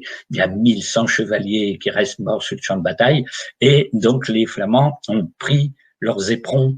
Et donc, les éperons, c'était des éperons en or qui ont été accrochés très, très longtemps dans la cathédrale de Courtrai. Alors, ça, Philippe le Bel n'en est jamais revenu, bien entendu. Il y a une bataille comme ça, 1302, où c'est les Flamands qui gagnent contre le roi de France. C'est jamais dans les livres d'histoire. Alors, est-ce qu'il en a voulu après ça aux Templiers ou pas? Toujours est-il qu'en est en 1302, 1307, les Templiers sont arrêtés. Donc, ils sont arrêtés dans toute la France, sur ordre du roi, le matin à l'aube, etc. Sauf que, voilà, il y a des pays qui sont pas français, mais où il y a plein de Templiers. Alors là, donc, l'Angleterre ne peut pas arrêter les Templiers de ce pays-là, et les Flandres, puisque grâce à cette victoire, la Flandre est restée indépendante. On ne peut pas arrêter les Templiers sur un territoire étranger. Par contre, on le peut à Arras. À Arras, les policiers du roi vont venir, mais les Templiers vont se battre avec eux. Donc, on croit que les Templiers sont laissés arrêter. C'est pas possible. À Arras, il y a une bataille rangée. Les Templiers ont tous été tués aussi, à une occasion. Mais en Flandre, pas trop d'arrestations, pas trop de problèmes. Et donc, bien sûr, ce qui s'en est suivi, c'est qu'il y a eu une surveillance des Templiers. Bon, très particulière. Qu'est-ce qu'ils sont devenus? Après, ils ont été fondus dans d'autres ordres. Il y en a qui sont rentrés dans l'ordre de l'hôpital, il y en a qui sont passés en Écosse, il y en a qui sont allés guerroyer au Portugal, et tout ce qui s'ensuit. Mais c'est une histoire quand même très très particulière, avec des commanderies donc célébrissimes, comme celle de Bruges et celle d'Ypres. C'est quasiment les deux plus anciennes du pays. Donc on a, vous voyez, un contexte historique quand même qui sort de l'ordinaire par rapport à notre région, pour notre région, par rapport à l'histoire générale. Donc très intéressant, bien entendu. Donc, si on continue l'histoire, parce que bien sûr, ça va s'arrêter là, Philippe le Bel va trouver une combine en accord avec le pape, c'est de dissoudre l'ordre des Templiers. Donc, en dissolvant l'ordre des Templiers, il est bien certain qu'à partir de ce moment-là, nulle part, on ne peut plus être Templier. Il n'y a plus d'ordre. Et que les pays qui ne veulent pas se fâcher avec le pape à défaut de Philippe le Bel, ne peuvent pas continuer un ordre des Templiers. Sauf que dans certains endroits, on va créer un autre ordre de chevalerie où on va les mettre dedans, ce qui revient en fait à dire que secrètement, l'ordre du Temple aurait pu continuer, ou a pu continuer, ou il est presque certain qu'il a continué. Alors, si on continue l'histoire, à la suite de tout un tas de péripéties, de toutes sortes de mariages, d'héritages, de guerres, de tout ce qui s'ensuit, on va se retrouver dans une période très spéciale où ce sont les ducs de Bourgogne qui vont être dominateurs de la région Flandre, Artois, Belgique, Pays-Bas, etc. Donc l'empire ira, enfin empire, sans prendre, mais leur royaume dit de Bourgogne ira de Dijon, voilà bonne un peu la Bourgogne, jusque à l'Escaut, Anvers, etc. Les Pays-Bas. Donc un royaume très important. Bien entendu, en superficie et en ville, parce que tout le temps, vous avez Lille, vous avez Bruxelles, vous avez Liège, vous avez, je sais plus quelle ville, de Belgique, Gand, Charles le Téméraire, la forteresse de Gand, tout ce qui s'ensuit, toute la Bourgogne traditionnelle, nous des territoires au niveau de la Meuse, des Ardennes, des pays par là, donc très important, très riche, parce que le duché de Bourgogne est très riche à cause des vins de Bourgogne, de l'agriculture, de quelques industries, de quelques textiles, etc. C'est une cour très fastueuse, bien plus fastueuse que la cour de France à l'époque. Et donc, bien sûr, ça va fâcher le roi de France encore une fois, parce que le roi de France trouve que c'est beaucoup trop important, ce royaume de Bourgogne. Ce duché de Bourgogne. Donc, en gros, avoir les territoires en question que je viens de citer par rapport à Paris, c'est trop dangereux militairement. Donc, il y aura tout un tas d'intrigues, tout un tas de choses pour affaiblir ce duché. Et par contre, du côté belge, luxembourgeois, on adore les ducs de Bourgogne parce que ça a été l'époque de la plus grande prospérité économique. D'abord, il y a eu la paix un bon moment, et puis visiblement, il y a eu un enrichissement général, comme ces princes faisaient beaucoup de dons, puis on avait quand même dans la tête l'idée de favoriser à tout prix l'économie. Donc voilà, ça s'est passé comme ça. D'un point de vue ésotérique, ce qui est très très très curieux, c'est l'ordre de la Toison d'Or. Alors on entend toujours parler de l'ordre de la Toison d'Or. C'est justement Philippe le Bon, un des ducs de Bourgogne, qui a décidé de créer, d'instituer cette Toison d'Or. Ça s'est révélé au moment où il accueillait sa future épouse, qui est Isabelle de Portugal, donc on retrouve un lien entre la Bourgogne et le Portugal. Isabelle de Portugal arrive donc, je crois, il me semble que c'est Bruges, voilà, en 1429 dans ces eaux-là. Et après les présentations d'usage faites et tout ce qui s'ensuit, bien Philippe le Bon annonce qu'il crée l'ordre de la Toison d'Or et que fera partie de cet ordre les plus grands princes, voilà, un nombre très précis, avec des titres, des décorations, tout ce qui s'ensuit. Et en 1430, donc, à Lille, va créer le premier chapitre de cet ordre de la Toison d'Or, où on lance vraiment l'ordre en question. Alors, on s'est posé la question de dire, est-ce que c'est un ordre de chevalerie purement décoratif? On fait très bien, donc avec des titres et puis un beau collier, voilà, qui représente la Toison d'Or, ou est-ce qu'il y a un côté ésotérique? Alors, il y a un côté ésotérique très curieux, c'est une histoire alchimique. On suppose que ce Philippe le Bon se passionnait pour l'alchimie, était entouré d'alchimistes et avait peut-être lui-même pratiqué, était allé très loin dans cette chose, parce que l'histoire de la Toison d'Or, c'est l'histoire des Argonautes à la conquête de la Toison d'Or du temps des Grecs. Et c'est une histoire alchimique. C'est-à-dire la Toison d'Or, c'est une symbolique alchimique. Alors c'est très très curieux. L'histoire est trop longue à raconter. Hein. Les Argonautes doivent aller conquérir la Toison. C'est la Toison d'un bélier. Hein. C'est un bélier qui avait donc les boucles de laine en or. Hein. Et donc ce bélier est arrivé en Colchide avec un petit garçon, un jeune homme sur son dos qui s'appelle Phrixos. Voilà. Ce Phrixos a été tué par un roi local et la peau du bélier a été tendue sur la chaîne. C'est devenu le trésor national de ce roi de Colchide, bien entendu. Et Jason est censé, puisque c'est grec d'origine, est censé aller le récupérer. Alors, on crée ce bateau, cette nef Argo. C'est toute une légende absolument invraisemblable, très symbolique, hein, parce que on va construire un bateau en chaîne, avec des chaînes.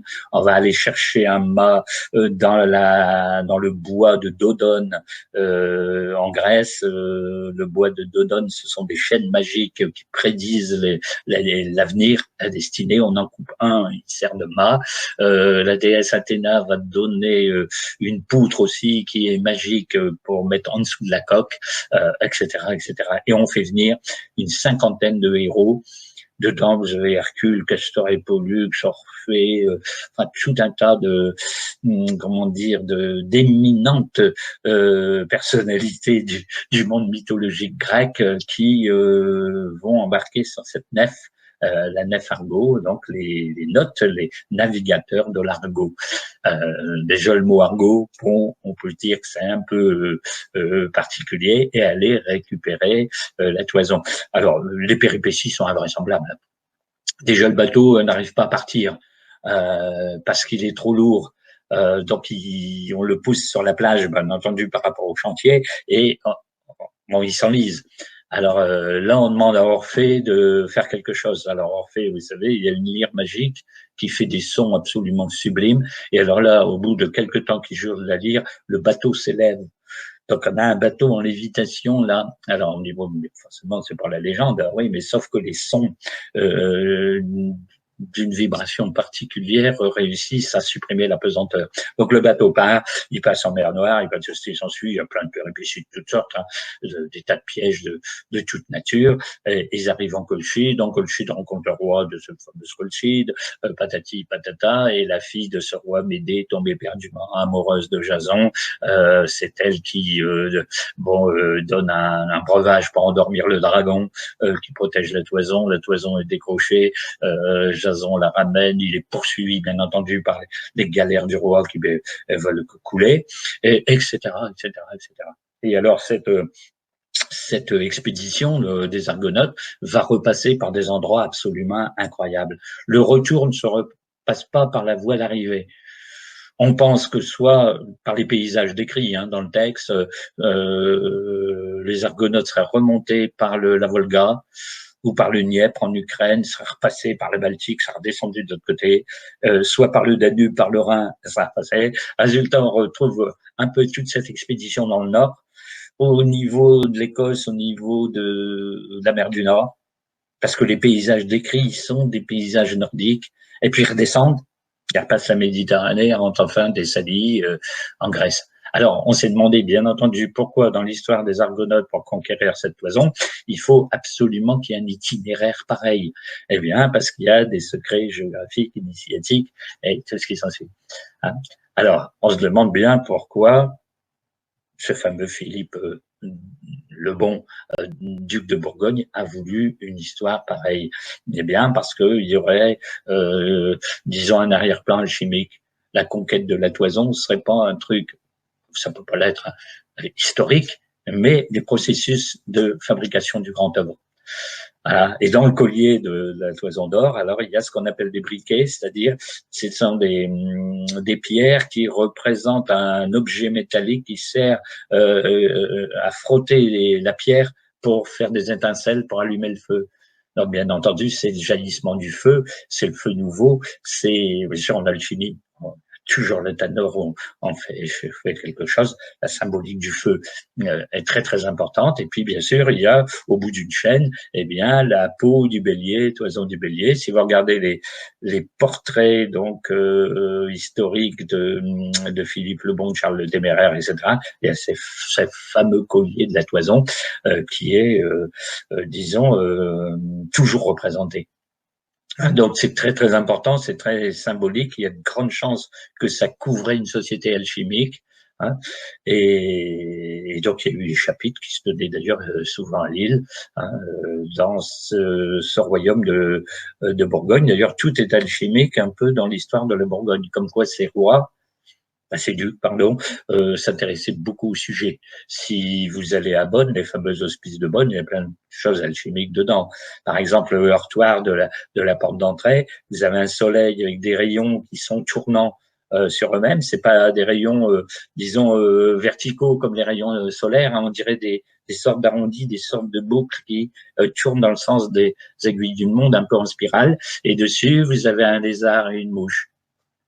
Alors, un lézard ondulé en forme de serpent. Le serpent, c'est la connaissance. Le lézard est vert. Le vert est la couleur secrète de l'alchimie, parce qu'il y a l'œuvre au noir, l'œuvre au blanc, l'œuvre au rouge, mais une couleur secrète, le vert, qui est la couleur de la vie, bien entendu, des végétaux, de la nature, etc. Et donc, vous savez que le lézard sur la rocaille, eh bien, se met au soleil l'été, et donc il reçoit un influx solaire, alors que lui symbolise quelque chose de reptilien, donc d'aquatique. Donc, c'est le mariage de l'eau et comment dire, du feu, etc. Et la mouche symbolise donc les forces du mal qu'il faut vaincre, parce que la mouche est en fait un insecte plus ou moins malfaisant, puisque ça a rapport avec les cadavres qu'elle dévore, etc. Alors que l'abeille est symbolique pure, etc. Donc vous avez au niveau des symboles, je pourrais passer 3 heures à expliquer cette symbolique. Il y a vraiment beaucoup de choses alchimiques dans cette Bourgogne de l'époque. C'est-à-dire que la Bourgogne de l'époque, c'est les années 1390 à 1477. Ça s'arrête 1477 quand Charles le Téméraire est tué devant Nancy dans une bataille, justement pour s'emparer de son duché. Il meurt là. Après, les histoires d'héritage par la suite fait passer la Bourgogne à la maison d'Autriche. Donc c'est l'empereur d'Autriche Maximilien qui va remettre la main en gros sur la Bourgogne, les Pays-Bas et tout ce qui s'ensuit. C'est pour ça qu'on a des Autrichiens après dans nos régions. Donc vous voyez, il y a quand même des choses très intéressantes dans toute cette histoire. Bon, on peut dire ça forcément que ça, comment dire, que c'est du roman, mais pas vraiment, parce que on voit bien qu'il qu'il y a des liens entre toutes ces histoires. On peut en chercher, je sais pas combien, on ne va pas tout les raconter parce que ça serait trop long. Mais par exemple, le saint patron des sept ordres de la Toison, c'est saint André. On va donc confier le patronage. Vous savez qu'à cette époque-là, il y avait toujours une sainte, un saint qui était le patron de quelque chose, d'une confrérie, d'un pèlerinage, Saint-Jacques en Compostelle, etc. Donc Saint-André, c'est très particulier. Donc c'est quelqu'un qui est le frère de Pierre dans la Bible, et c'est quelqu'un qui a comme symbole la croix égale, hein, c'est-à-dire au lieu d'avoir une croix latine avec un long montant et une petite barre transversale, on a les deux branches de la croix égale. Si vous pointez un compas dans le milieu, ça donne bien sûr parfaitement le cercle. Ça parce que André était crucifié sur une croix à branche égale.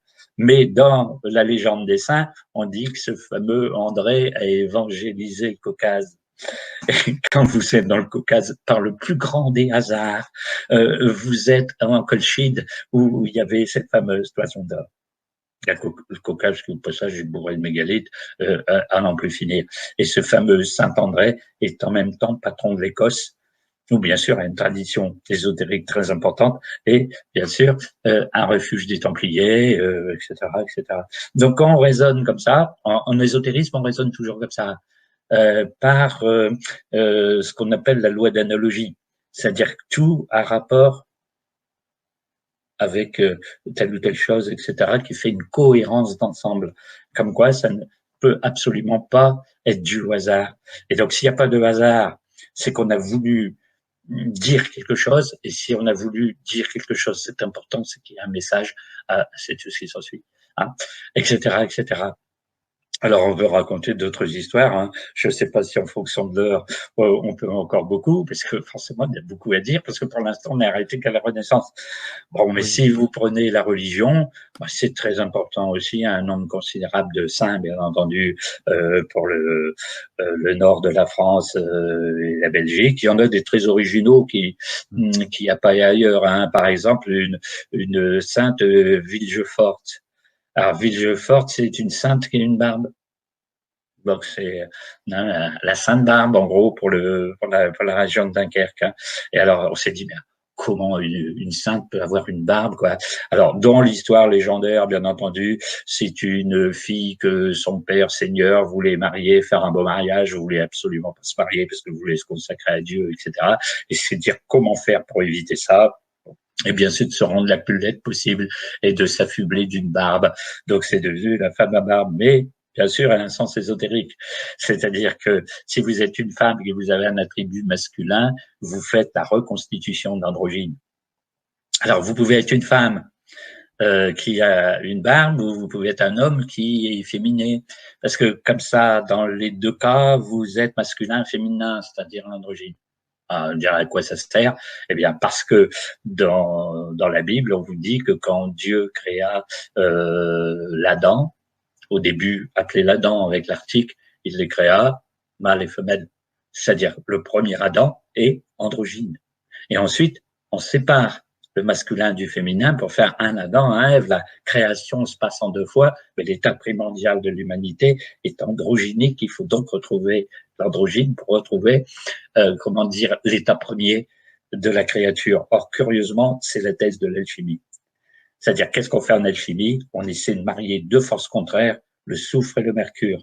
Le mercure est féminin, le soufre est masculin. Et on dit toujours, c'est la querelle inouïe du soufre et du mercure qui au début se combattent et qui à la fin doivent se synthétiser. Et donc quand on voit des sculptures alchimiques, on voit toujours un personnage qui donne un coup de pied à un autre. C'est bien sûr le combat des deux natures, soufre et mercure, mais qui à la fin doivent s'allier. Tout l'art alchimique est de réconcilier les contraires. Donc, ou on le symbolise par des figures alchimiques, ou on le symbolise par des histoires de ce genre, la fameuse Sainte de Villegeforte. Il y a des saintes de Villegeforte, d'ailleurs, je ne sais pas combien d'endroits.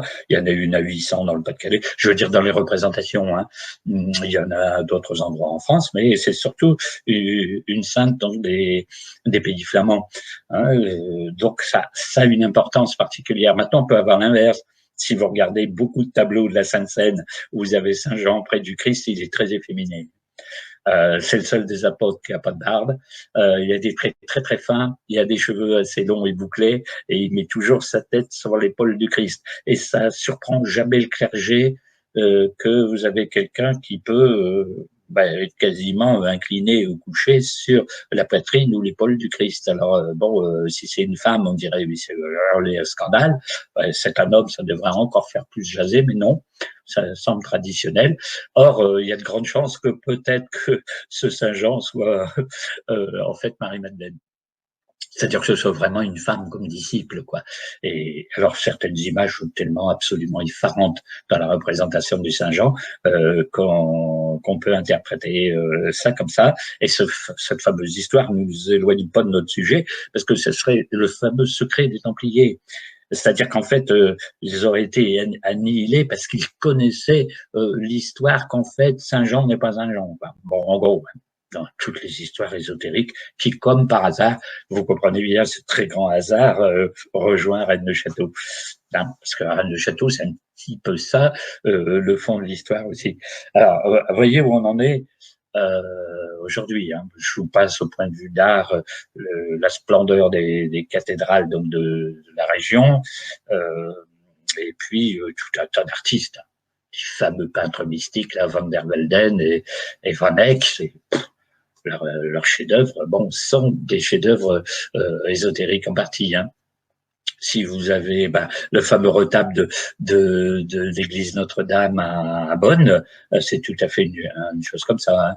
Vous avez un Christ au sommet du retable qui est vêtu de pourpre et d'or. Donc vous avez le rouge et l'or. Hein, c'est hautement symbolique au niveau de l'œuvre rouge et de l'or de la lumière, de l'or du soleil. En dessous, vous avez un Saint-Michel, mais vous avez un Saint-Michel avec les ailes, c'est les ailes d'un pan. Le pan, l'oiseau.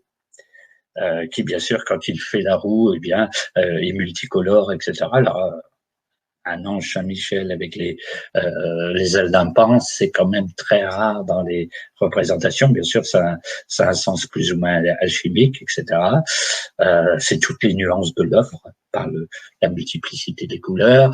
Bon, vous avez damné avec l'enfer, les femmes de l'enfer d'un côté, le paradis avec comment dire la lumière et les élus de l'autre. Le tableau, enfin, c'est une peinture sur un retable, mais c'est absolument hallucinant comme représentation. Hein,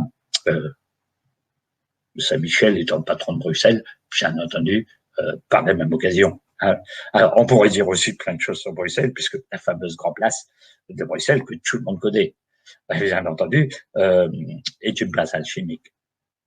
Hein, c'est-à-dire que déjà, elle s'inscrit dans un triangle qui représente le nombre d'or, c'est-à-dire le rapport largeur par rapport à longueur de 1,618, le nombre d'or. Quant aux façades, alors là, bon, vous avez justement une maison de l'âne, une maison avec un renard, vous avez une maison avec je sais pas quel symbole du masculin, du féminin. En fait, toutes les façades de cette grande place sont superbes d'un point de vue artistique, mais c'est pas forcément du décorum, parce que c'est alchimique dans la composition.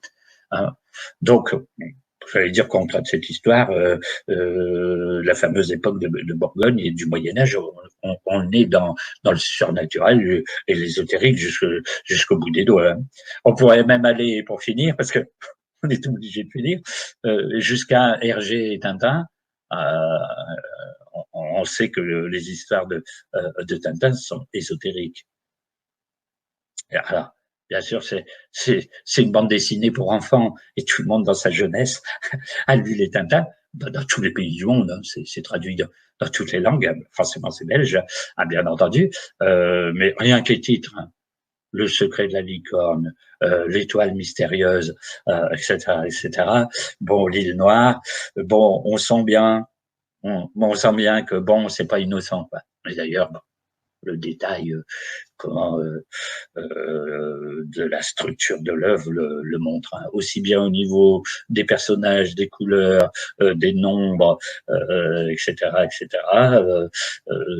C'est une œuvre alchimique. Tintin symbolisant lui-même le mercure. Bon. Vous voyez, alors on en est là, et voilà, et donc personnellement, j'arrête là, mais vous comprenez qu'on pourra rajouter plusieurs heures.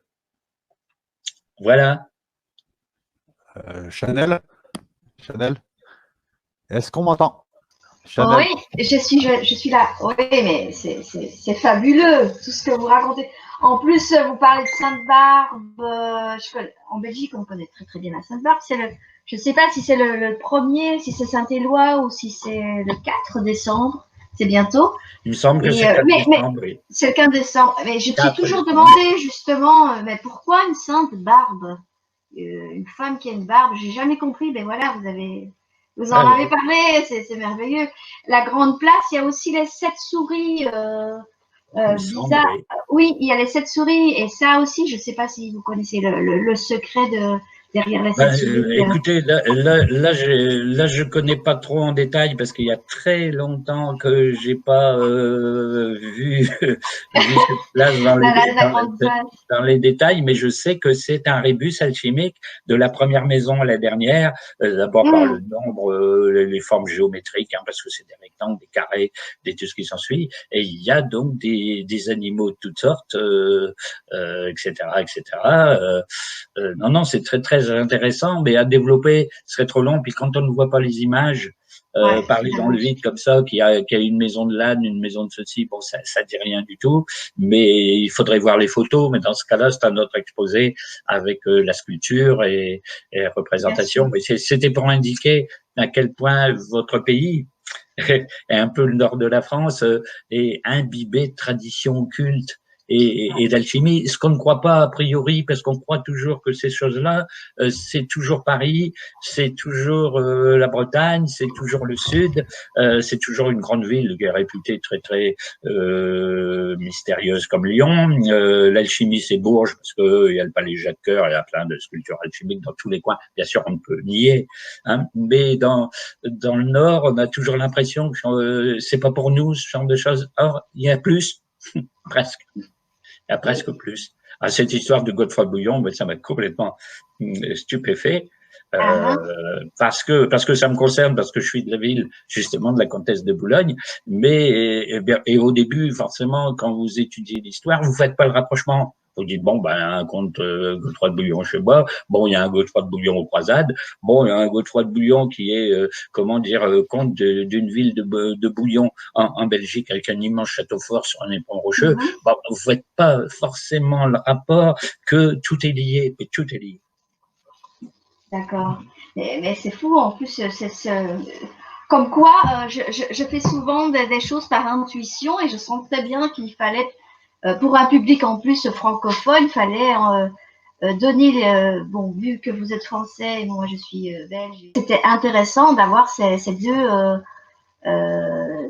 cultures avec le décodage ésotérique. Je trouvais ça intéressant et là, vous avez donné plein d'infos qui s'entremêlent. C'est vraiment, j'ai eu grand plaisir à vous écouter. Et j'espère aussi. Il y a autre chose que je me suis souvent, j'ai réfléchi sur ce point, et souvent je me suis dit, c'est qu'il y avait 4 Europes, et si un jour l'Europe retrouve sa liberté, parce que pour moi elle est sous domination, excusez-moi pour ceux qui ne sont pas de cet avis, américaine. Est-ce que ce serait pas bien de retrouver son identité, qu'elle soit, parce qu'il y a pour moi il y a 4 Europes. Il y a l'Europe du Sud qui est latine, l'Europe de l'Est qui est la partie slave, l'Europe du Nord qui est tous les Wisigoths et les Nordiques, germaines, et puis il y a les Anglo-Saxons. Est-ce que ce serait pas bien si un jour, après tout ce grand chaos, si c'est vrai tout ce grand chaos, parce que moi je reste toujours dans le doute évidemment, qu'on retrouve en fait notre identité européenne. Oui, voilà, bien sûr. Le problème, c'est qu'au départ, il y avait une entité européenne, c'est-à-dire que du temps où l'Europe était unie, c'est-à-dire justement au Moyen-Âge. Parce que vous voyez, au Moyen-Âge, l'Église, c'est l'Église, elle peut avoir plein de défauts, mais en gros, les croyants étaient les mêmes partout. C'est-à-dire qu'on construisait une cathédrale en Pologne, une cathédrale en Espagne, une cathédrale au Danemark. Eh bien, c'est la même cathédrale, c'est la même foi, c'est la même Bible, etc., etc. Alors là, on ne peut pas refaire toute l'histoire, mais disons qu'il y avait une unité. Par exemple, tous les gens du clergé, mais de tous les clergés d'Europe, parlaient le latin. Oui. Ce qui faisait qu'un prêtre, quand il quittait l'Espagne et puis qu'il allait, par exemple, en Allemagne, il rentrait dans une église, il écoutait la messe en latin, lui, il la comprenait.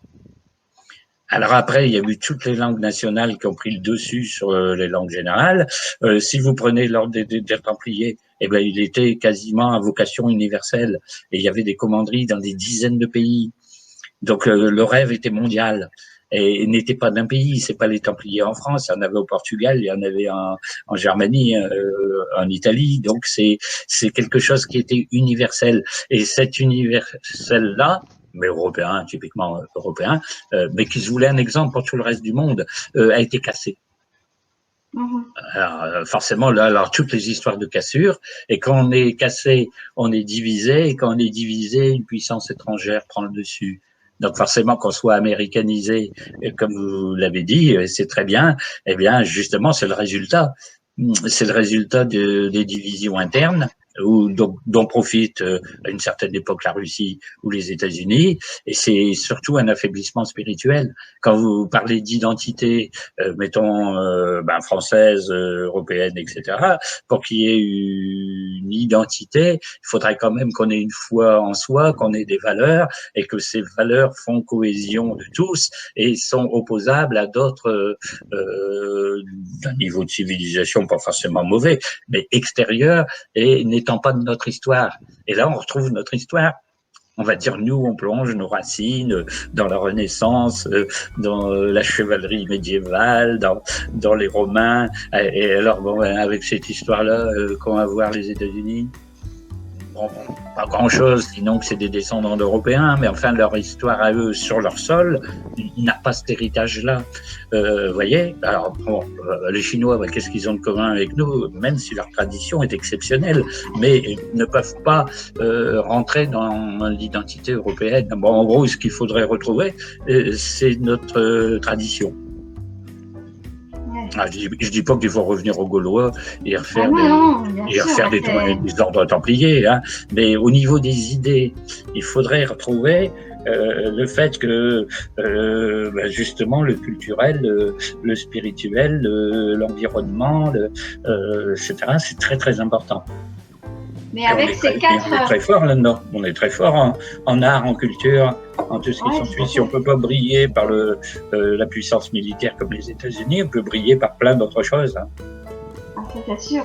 Mais ce qui est frappant, c'est vraiment ces quatre Europes, quoi. Ces quatre identités européennes. Oui, absolument pas nier qu'il y ait au niveau culturel quatre Europes différentes, hein, ou trois au moins, parce que les anglo-saxons sont d'origine germanique. Hein, les saxons, c'était avant des germains. Mais en gros, oui, trois entités un petit peu différentes, mais ils devraient synthétiser. C'est-à-dire, au lieu de se combattre, devrait synthétiser, on retrouve de l'alchimie, là, parce qu'on va dire comment vous faites un même breuvage avec trois ingrédients différents. Il faut bien faire un cocktail, vous allez additionner du slave avec du latin, avec du germain. Qu'est-ce que ça va donner? Il faut que ça prenne. Il faut en gros que le cocktail y prenne. Forcément, si vous allez dans l'autre sens en disant, puisque c'est pas pareil, il faut que ça reste divisé, vous risquez pas d'avoir une unité. Alors, qu'est-ce qui peut unir des ethnies différentes et des coutumes différentes? Ce serait d'avoir une spiritualité commune. Parce que là, ce serait la même pour tous. En gros, si l'ésotérisme général était commun à tous, on aurait la même référence idéologique pour des peuples différents. En gros, on enseignerait la même doctrine, j'allais dire, hein, entre guillemets, pas une doctrine qui amène tout le monde à la guerre de religion, mais une doctrine avec laquelle tout le monde serait d'accord. Paul Verlaine, dans l'herbe noire, les cow-boys de vent.